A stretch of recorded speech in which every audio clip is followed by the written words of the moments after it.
masih menyala.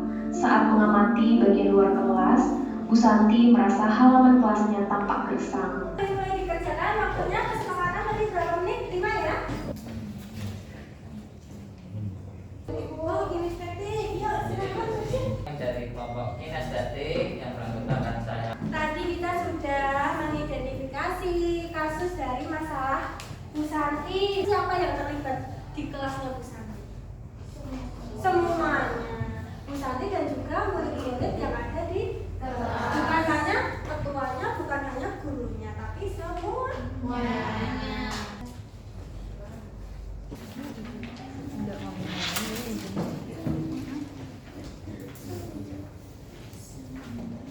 Bu Guru ingin berpesan dulu. Tadi kita sudah belajar tentang apa?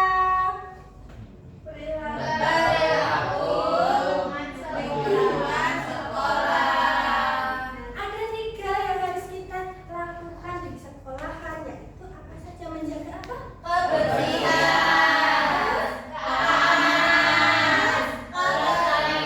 Bella kalau sudah main pulang. Yang kelestarian juga kita apa?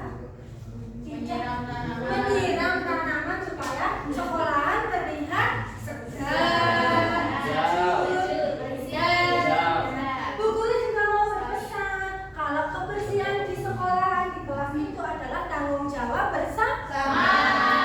Terus Bu Guru juga mau berpesan kalau ada temannya yang melakukan kesalahan, kalau ada temannya yang membuang sampah di sembarangan, mengingatkannya harus dengan cara apa? Yang baik, yang sopan. Gitu nggih? Bu Guru tutup, tapi kita juga terlebih dahulu yang mimpin berkas siapa selain Mas Satrio? Mas Alis. Mas Alis? Oh ya, silakan Mas Alis. Depan kok di Mas meja, Alis Bu. ini majunya banyak kali loh. Ya, nanti datanya